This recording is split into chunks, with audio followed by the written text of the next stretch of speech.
Welcome back to Birds of the Air. Today's chapter is Rooks and Their Companions. Are rooks a farmer's best friend or worst enemy? We will find out and discover that the answer depends entirely on what the rooks happen to be doing that morning. Let's look at our vocabulary before we begin.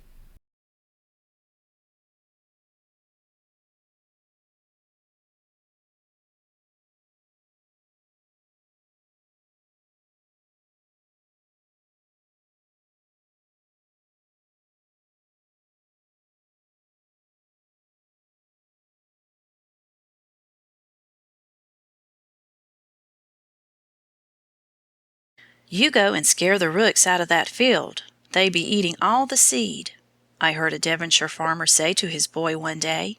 He was quite right. He had not sown his wheat deep enough, and the rooks were feeding on it. But some time after, another farmer pointed to the rooks in his field, where the corn was green. "See how they be pulling up the young oats," said he. And so they were. But when he looked at the plants which they had pecked up, we found that each one had a place in the root where a grub had been living. This time the rooks had been doing useful work. Wireworms and other grubs eat away the roots of grass, corn, and turnips all across a field. When the rooks kill a few grubs, they often save the whole crop. Once, a long time ago, some Devonshire farmers gave a large reward for rooks' heads, thinking they did harm to the farms. All the rooks around were soon killed, but the farmers were sorry afterwards.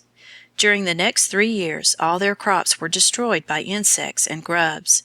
They had to persuade some fresh rooks to build in their neighborhood to keep down the insects. No doubt rooks do some mischief, for they eat birds' eggs, and newly sown corn, new potatoes, and green walnuts. They even sometimes pull grain out of the stacks when they are short of food. But they destroy so many wireworms and grubs, snails and slugs, maggots and insects of all kinds, that they do more good than harm. You all know the heavy whirring cockchafer, which flops into your face in the evening. But perhaps you do not know that before he had wings, he lived for 3 or 4 years underground, feeding on the roots of grass and corn. Rooks eat these cockchafer grubs wherever they can find them, and so save our crops. I hope you have rooks near you, for they are delightful to watch. When they build their huge nest high up in the forks of trees, they make a great deal of noise and bustle. The father rook begins to fetch food for his mate even before she lays her eggs, and feeds her all the time she is sitting. The old birds feed the young ones long after they are hatched. If you watch, you may see the young ones sitting on the edge of the nest opening their mouths to be fed. Rooks like to build near old houses, and use the same nest year after year. They will not allow strange rooks to join them. If the trees in which they build lose their leaves in winter, the rooks do not stay there long after the last young ones are able to fly. About August or September they often go to the beech and pine woods to sleep, and do not come back to their rookery till the spring. But every now and then, on their way to and fro, they call at their rookery and look after their nests. Crows do not live together in numbers like rooks. They live in pairs, and build their nest in the top of some high trees away from houses. They are more mischievous than rooks, for they feed on birds and young lambs, young pigeons, ducks, or chickens. You may tell a crow from a rook at a distance, because you very seldom see more than 2 together. When you can see them near, you will know them apart, because the rook, after he is a year old, has a bald patch on his head just above his beak, where the crow has feathers. Have you ever noticed how gravely a rook walks across a field? He does not hop like a thrush or a sparrow, but moves one foot after the other, and gives a little jump every now and then.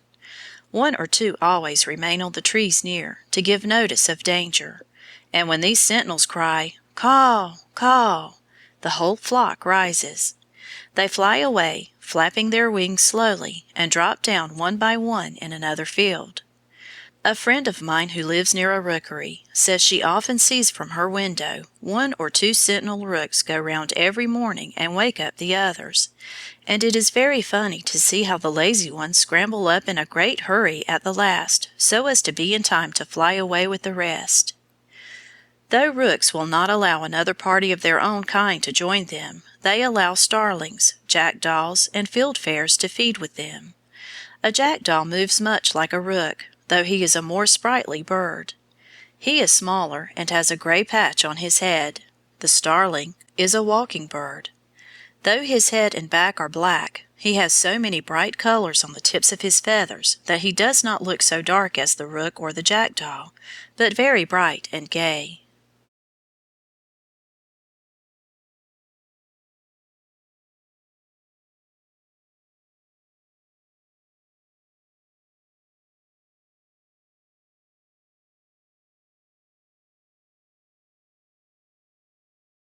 Lots of blackbirds look alike from far away. The next time you see one, look closely. Can you tell whether it is a rook, a crow, or a jackdaw?